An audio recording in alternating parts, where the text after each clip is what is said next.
I never thought I'd be packing a duffel bag at 11 on a Tuesday night, but there I was, shoving clothes into it while my wife screamed at me from the bedroom doorway. Her sister Vanessa sat on the couch downstairs, probably thrilled with herself. She'd been staying with us for 3 weeks, and in that time, she'd managed to convince my wife that I was planning to leave her. Not thinking about it, not considering it, planning it, like I had some elaborate exit strategy mapped out. "You heard what Vanessa said," my wife shouted. "She saw the messages on your phone. She knows you've been talking to apartment managers." I stopped packing and turned to face her. "I haven't talked to any apartment managers." And Vanessa went through my phone. "When exactly did that happen? Don't try to flip this around." "She was looking for her charger and your phone was unlocked." "Sure it was. My phone that requires a fingerprint to unlock." But pointing that out wasn't going to change anything right now. My wife had made up her mind, and when she got like this, facts didn't matter. "You believe her over me," I said.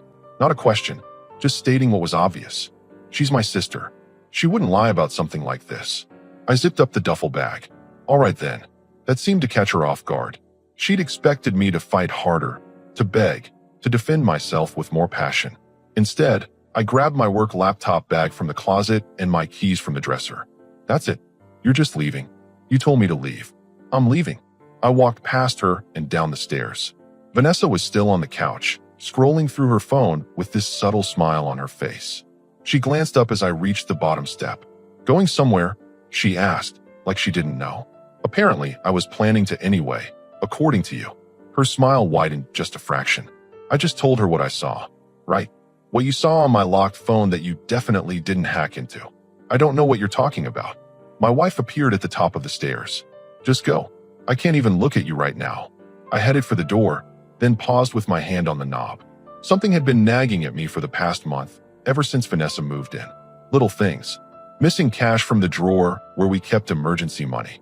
Charges on our credit card for stores I'd never been to. My wife brushing it off every time I mentioned it.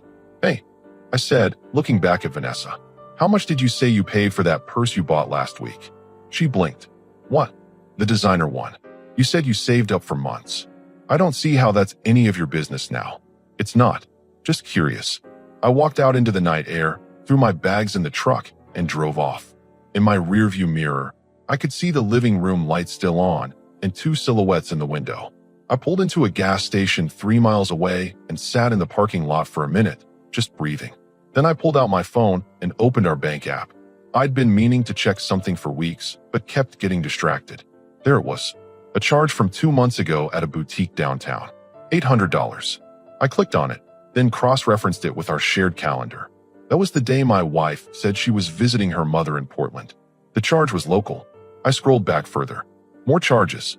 Different stores, different amounts, but all on days when my wife wasn't home. Days when Vanessa had been staying with us. I took a screenshot of each one, then opened a new folder on my phone and saved them all there. Then I did something I probably should have done sooner. I called my buddy Fletcher from work. "It's almost midnight," he answered. "I know. I need a place to crash for a few days. Maybe longer." There was a pause. "What happened?" "I got kicked out of my own house because my sister-in-law decided to start some drama. Long story. Come on over.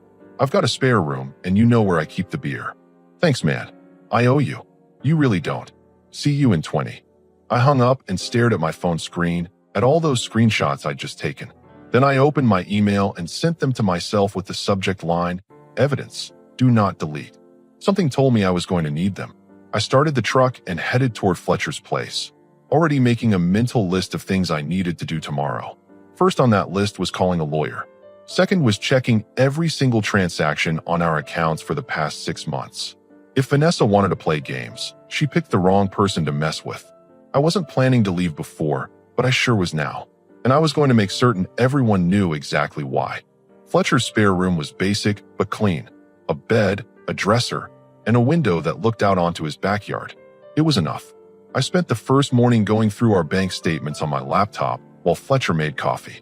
6 months of transactions, printed out and highlighted. The pattern was obvious once I knew what to look for. Charges on Tuesdays and Thursdays, always between 10 in the morning and 2 in the afternoon. Those were the days my wife worked her longest shifts at the dental office. And Vanessa had been crashing at our place on and off for the past 4 months, not 3 weeks like I'd thought. "How bad is it?" Fletcher asked, setting a mug next to my laptop. Bad enough that I'm calling a lawyer today. You think the sister's been stealing? I don't think. I know. Look at this. I turned the laptop toward him. 800 here, 650 there, 400 at some jewelry store. All charged to our credit card, all on days when my wife wasn't home. Fletcher whistled low. That's what? $3,000 right there. That's just March. I haven't even finished going through April and May yet. My phone buzzed. A text from my wife. The first one since I left. We need to talk. I set the phone face down on the table. Not answering? Fletcher asked. Nothing to talk about. She made her choice. The truth was, I had plenty to say. But not yet. Not until I had everything documented and a lawyer who could tell me exactly what my options were. I finished my coffee and pulled up a search for divorce attorneys in the area. Found one with good reviews, called, and left a message. Then I went back to the bank statements. By noon, I'd found over $7,000 in fraudulent charges, all made while Vanessa had access to our house, our cards, our information. The woman was methodical, I'd give her that. Never took too much at once. Spread it out over months. Probably thought nobody would notice. My phone buzzed again. Another text from my wife. You can't just ignore me forever. I could, but I typed back anyway. I'm not ignoring you. I just don't have anything to say right now. 3 dots appeared immediately, then disappeared, then appeared again. Vanessa said you'd act like this. I almost laughed. Of course she did. Vanessa had this whole thing planned out. Get me kicked out, move herself in, keep draining the accounts. My wife would just think it was stuff she forgot she bought or bills that came up. The lawyer called back around too. Her name was Patricia Simmons, and she sounded exactly like someone who'd dealt with this kind of mess before.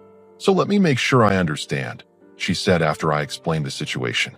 Your wife forced you out based on accusations from her sister, and now you've discovered that same sister has been committing fraud.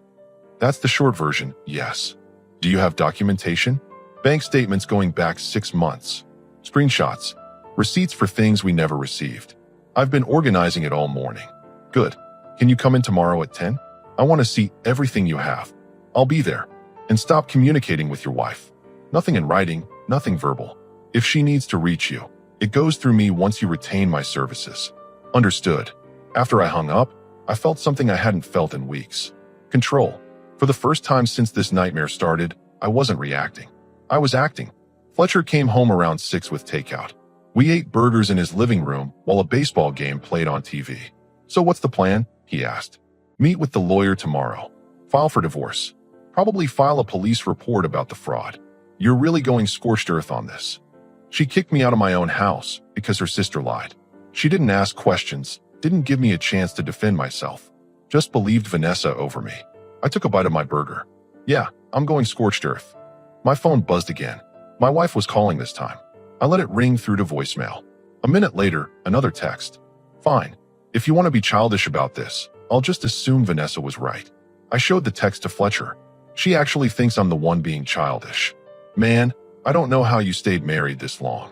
Honest answer, I didn't either. Not anymore. That night, I couldn't sleep. I kept thinking about all the signs I'd missed.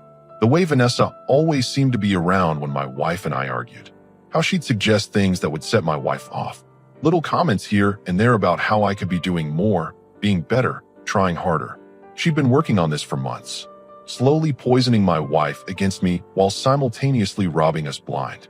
Around 2 in the morning, I got up and went back to my laptop. I started going through my wife's social media, looking for any other connections Vanessa might have exploited. Then I found it.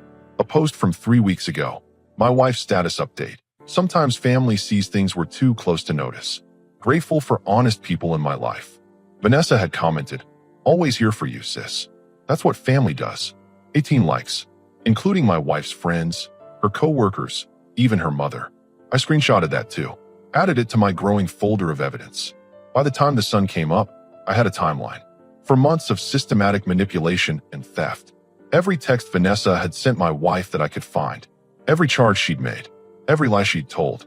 Tomorrow, I'd hand it all to Patricia Simmons. And then we'd see who was really planning to leave who. Patricia Simmons was sharp. She sat across from me in her office, flipping through the printed bank statements I'd brought, occasionally making notes on a yellow legal pad. This is thorough work, she said. Most people come in here with gut feelings and vague suspicions. You've got dates, amounts, patterns. I'm an inventory manager. Details are kind of my thing. She smiled briefly, then got serious again. Here's what we're looking at. For the divorce, this is straightforward grounds for irreconcilable differences. The fraud situation is separate but related. I'm going to recommend you file a police report today. Will that complicate the divorce? It'll actually help. Shows you're a victim of theft, not a willing participant in marital financial problems. She tapped one of the statements. But there's something else I want you to check. These cash advance charges. See them? I leaned forward. For separate charges over 2 months.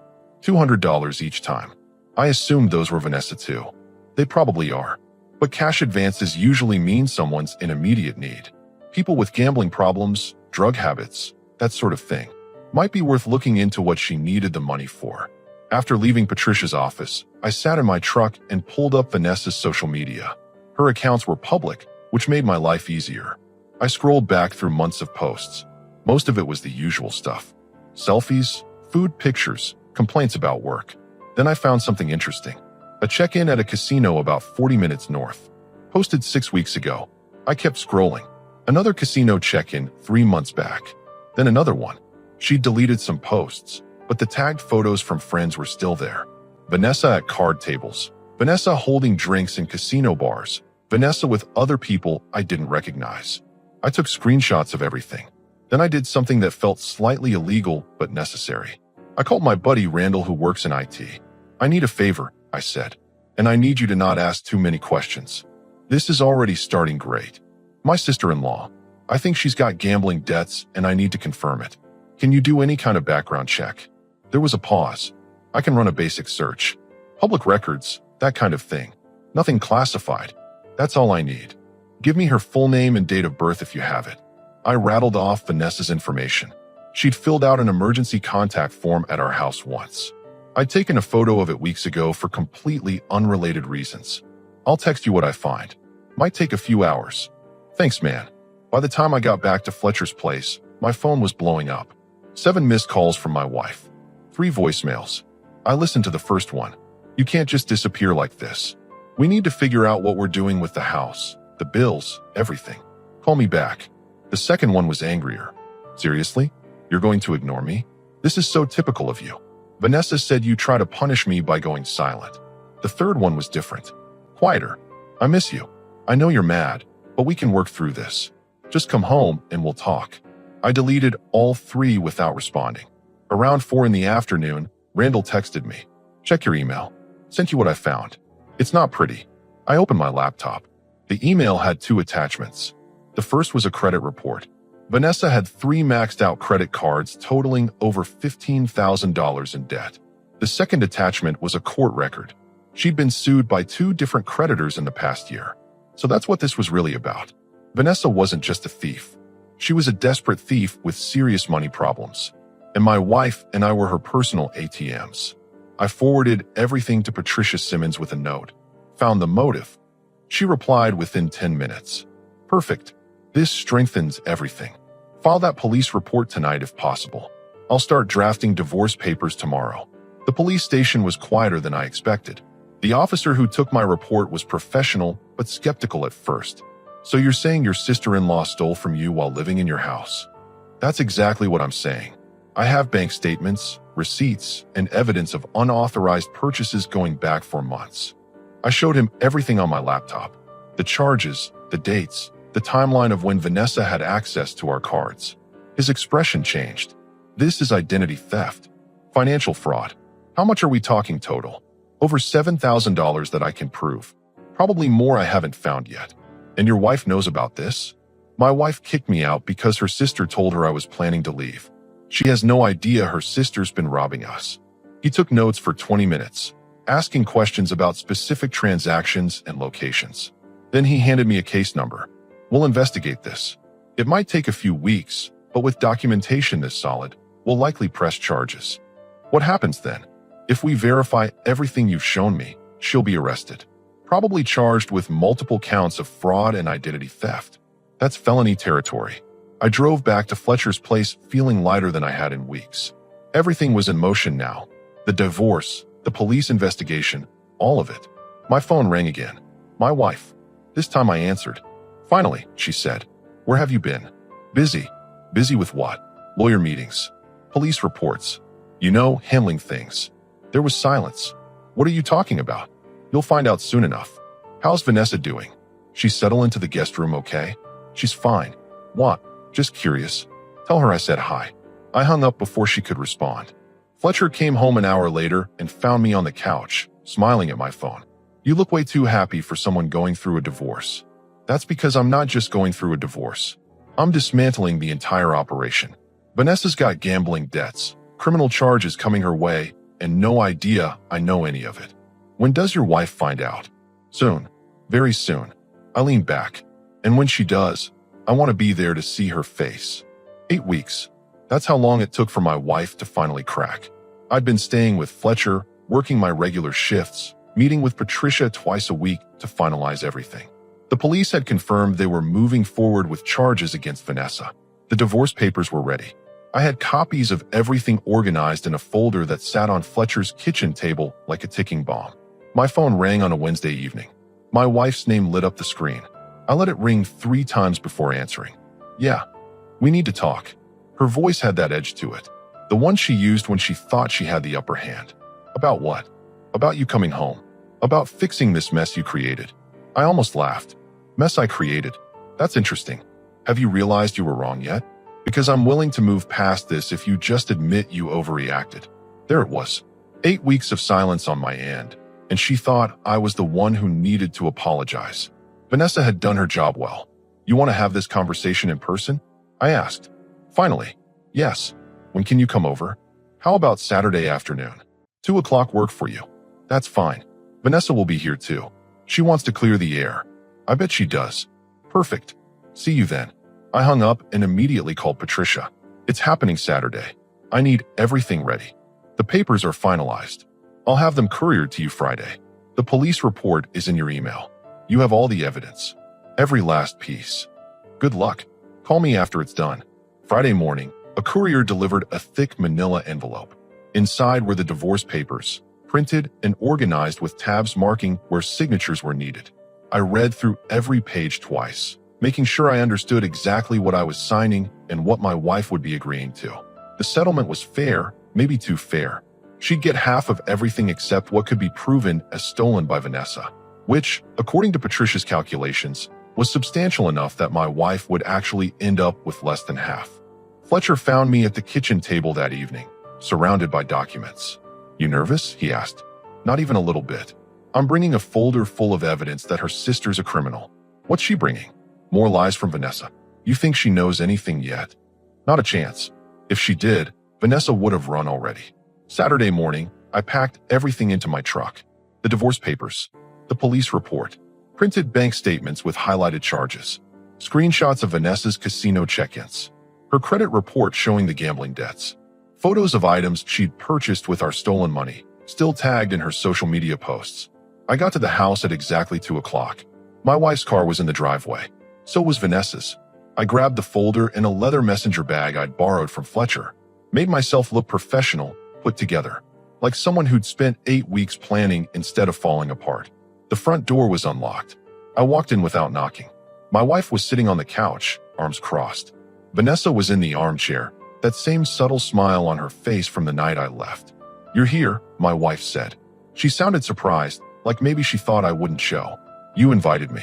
I set the messenger bag on the coffee table. So let's talk. First, I want an apology, she said, for how you've acted these past 2 months. Ignoring my calls, refusing to communicate like an adult. I nodded slowly. Okay, but before we get to apologies, I have some things to show you. I don't want to see anything. I want to hear you say you were wrong. Vanessa leaned forward. Just admit you overreacted. We can all move forward. I looked at her directly for the first time. Actually, Vanessa, this concerns you most of all. Her smile faltered just a fraction. I pulled out the first document. Bank statements. Set them on the coffee table, facing my wife. What is this? She asked. Our credit card bills from the past 6 months. Take a look at the highlighted charges. She picked up the papers, scanning them. I don't understand. Those are purchases neither of us made. $800 at a boutique on a day you were in Portland. $650 at a jewelry store when you were working a double shift. $400 at some online store neither of us had ever heard of. My wife's face went pale. That's impossible. It's not impossible. It's fraud. I pulled out more papers. Over $7,000 in unauthorized charges, all made while someone else had access to our house and our cards. Vanessa stood up. I think I should go. Sit down, I said. Not loud, but firm enough that she actually did. We're just getting started. I pulled out the casino photos, laid them across the table.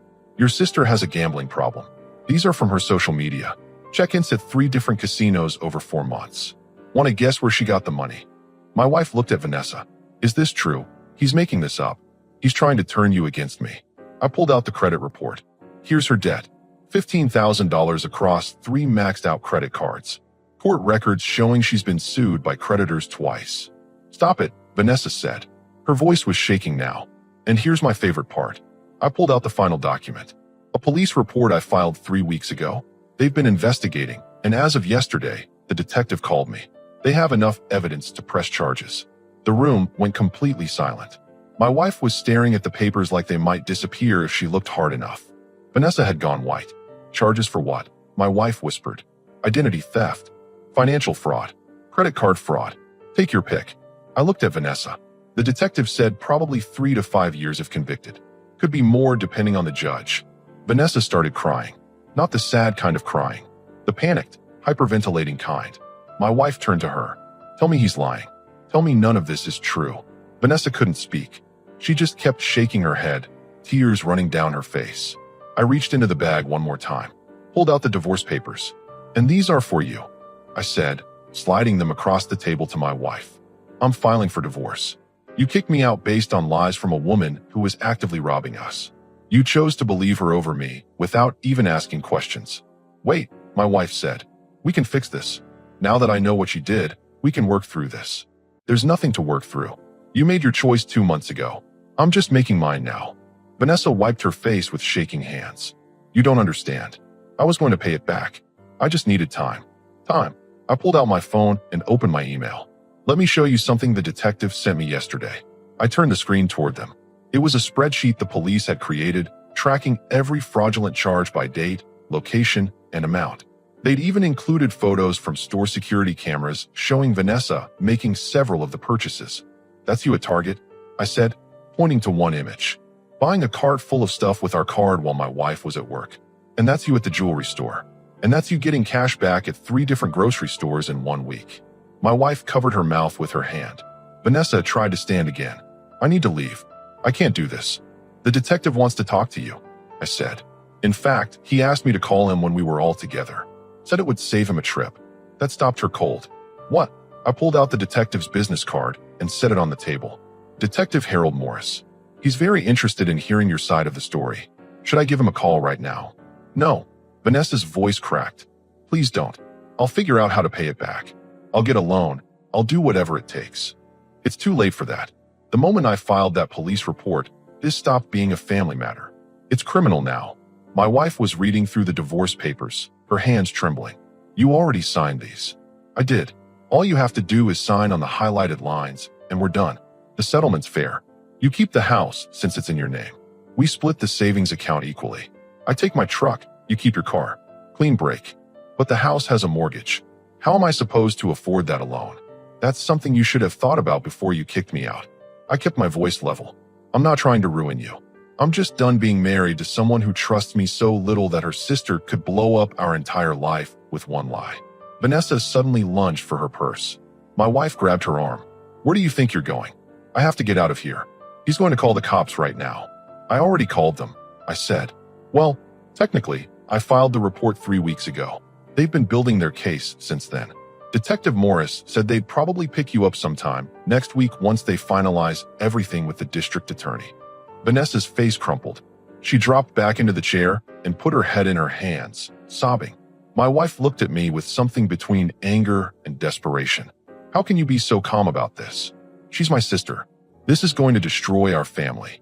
Your sister destroyed your family when she decided to use you as a cover while she stole from us.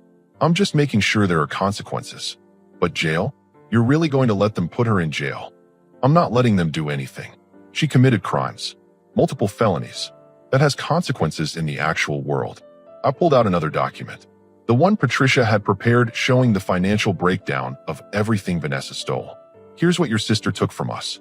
$7,342 in unauthorized purchases. Another $800 in cash advances. Plus there are probably charges I haven't found yet. The police are still going through our accounts. My wife scanned the document, her expression shifting from shock to something harder. She turned to Vanessa. You spent $800 at a spa? While I was working 60-hour weeks. Vanessa didn't respond, just kept crying into her hands. And this charge here, my wife continued, her voice getting sharper. $250 at some restaurant I've never heard of. When was this? I checked the date on my phone. That was the day you thought she was job hunting. Remember? She said she had 3 interviews lined up. My wife stood up. Get out. Vanessa looked up, confused. What? Get out of my house. Right now. But I'm living here. I don't have anywhere else to go. You should have thought of that before you stole from me. My wife's voice was ice cold now. Pack your stuff and leave. Tonight. Please, I'm sorry. I'll make this right, I swear. The only thing you're going to make right is your criminal record. My wife grabbed Vanessa's purse and shoved it at her. Get your things and get out. If you're not gone in an hour, I'm calling the police myself. Vanessa stumbled toward the stairs, still crying. We could hear her upstairs, frantically opening drawers and closets. My wife sat back down, staring at the divorce papers. I can't believe this is happening. Which part? The part where your sister robbed us blind, or the part where you chose to believe her over me? She flinched. That's not fair. Fair? You kicked me out of my own house based on nothing but her word. You didn't ask for proof. Didn't give me a chance to defend myself. Just decided I was guilty and told me to leave. She's my sister. I trusted her. And I was your husband. Where was my trust? She didn't have an answer for that.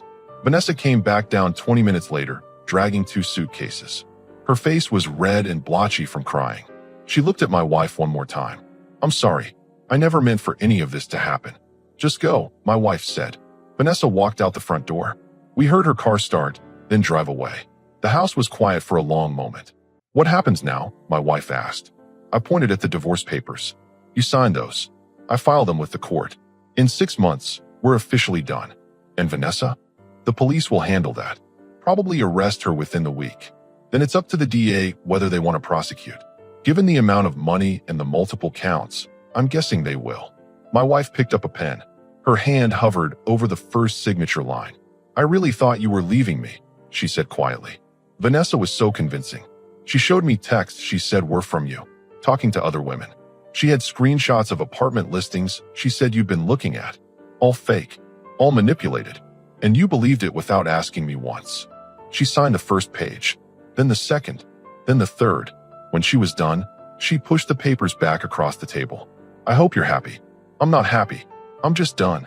I collected the papers and put them back in the folder. You'll get your copy from my lawyer next week. The house is yours. I'll come by next Saturday to get the rest of my stuff. I stood up and walked toward the door. Wait, she said. Where are you going to live? I turned back. That's not your concern anymore. And I walked out, closing the door behind me for the last time.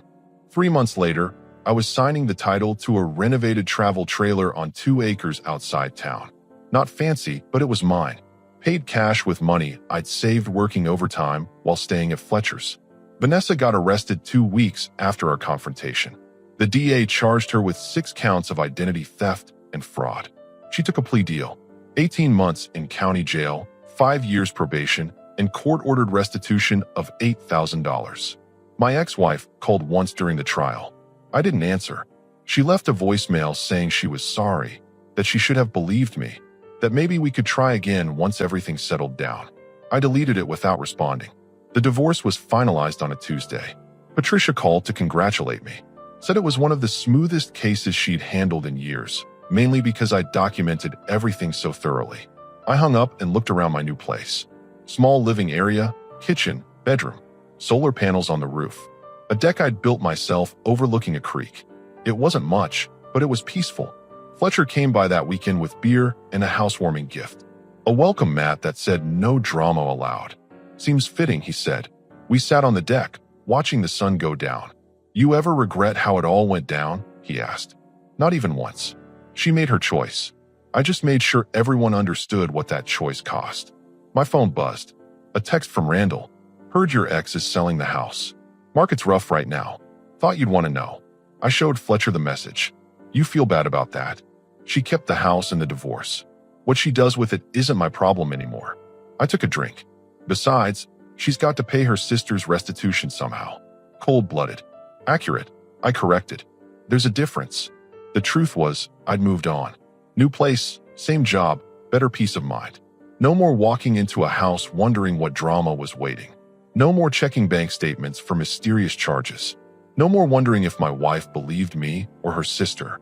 Last I heard, Vanessa was working in the jail kitchen, counting down her sentence.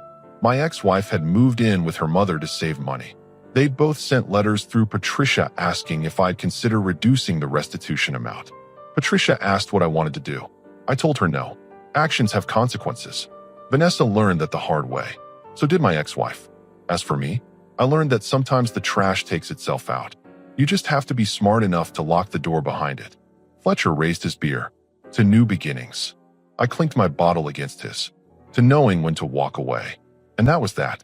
No going back. No second chances. No loose ends. Just me, my trailer, and a life that was finally completely mine.